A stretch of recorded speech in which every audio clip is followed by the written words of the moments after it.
The Carolina Panthers this offseason have a lot of decisions that they need to make. First of all, they need to figure out who their head coach is going to be. They need to figure out if they're going to keep Scott Fitterer as general manager. They need to figure out a lot of different stuff.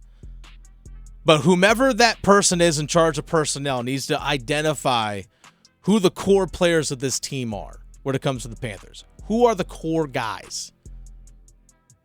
Because right now, when I say core guys, not just guys that are going to be on the team in 2024, I'm talking 2025.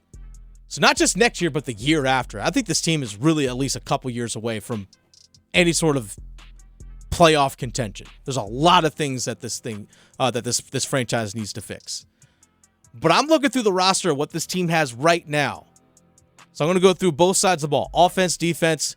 Who do I expect and do I think is going to be on the roster in 2 years from now, 2025?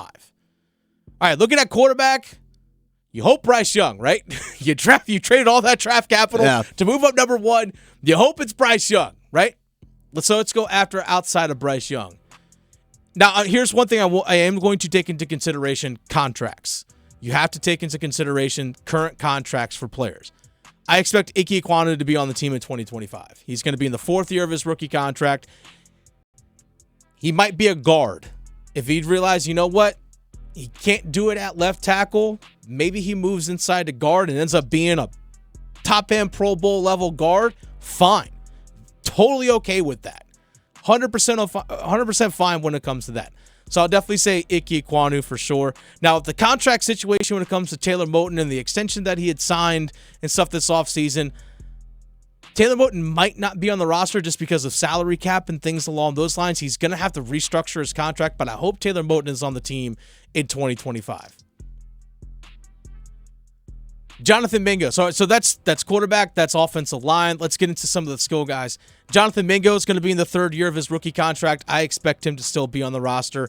Adam Thielen will be in the final year of the 3-year deal that he signed this offseason. I expect him to be around just to be that veteran presence that's still on the team and in the locker room. But that's it. I don't expect Chuba Hubbard to be around.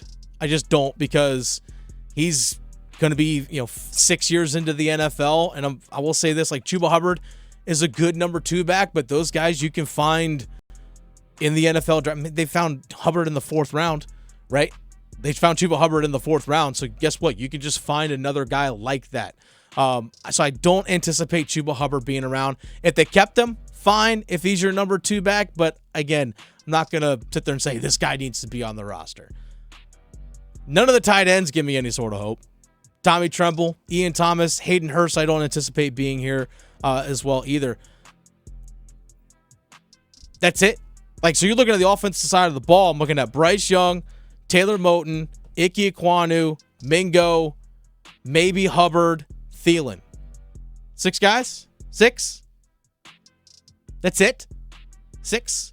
Well, it'd be better than the returning players they've had since the winning season at 3. Well, there's that. Well, there is that. Well, let's get to the other side of the ball. Let's get to the defensive side of the ball. Derrick Brown, yes, absolutely.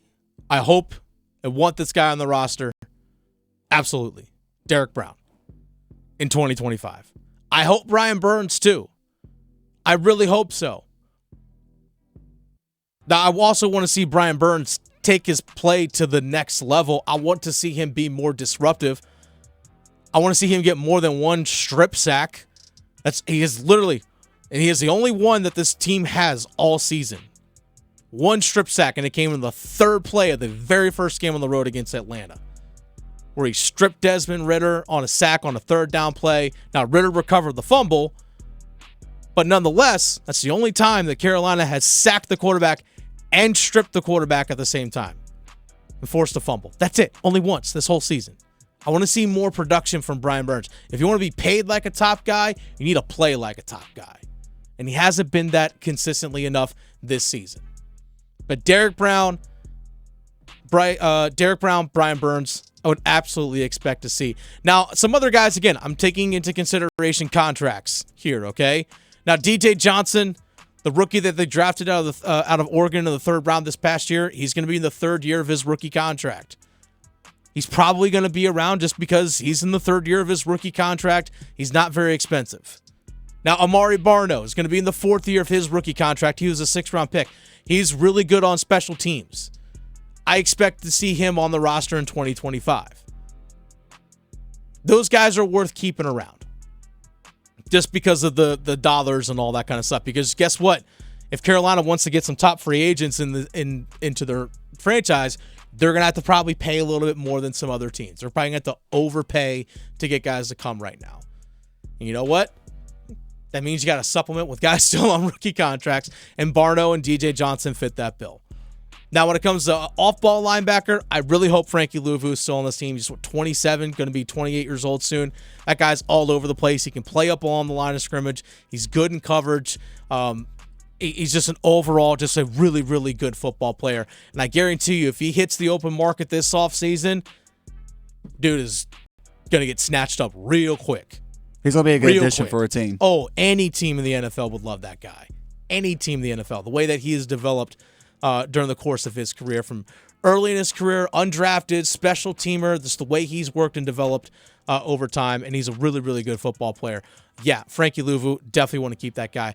One that might not be on the roster that I would like to hopefully see, but when you start factoring in age, approaching age 30, contract, Shaq Thompson, I would like to see Shaq Thompson stick around, because also he's one of the leaders on this team, one of 3 guys currently on the roster that has actually experienced a winning season with the Carolina Panthers. It's him, Moton, and J.J. Jansen, the long snapper.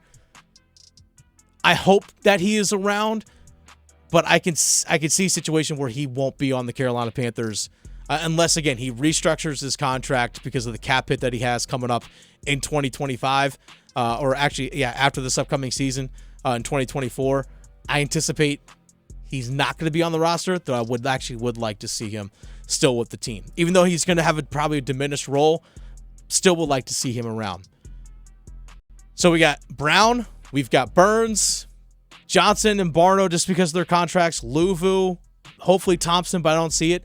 In the secondary, if this guy stays healthy, I would love to see J.C. Horn still on this team in 2025 because he'll be in the 5th year of his rookie contract. So this is a decision that the Carolina Panthers have to make this coming offseason, I should say. They have to determine if they're going to keep and exercise the 5th-year option on J.C. Horn. They got to make that decision this coming offseason. And it's going to probably cost them $14 or so million to keep him that 5th year. I don't know if he will stay or if he will last because of his injury history, but the dude's that talented. Like, he's that good. Now, you can decline the 5th-year option if he proves in 2024 that he can stay healthy for a full season.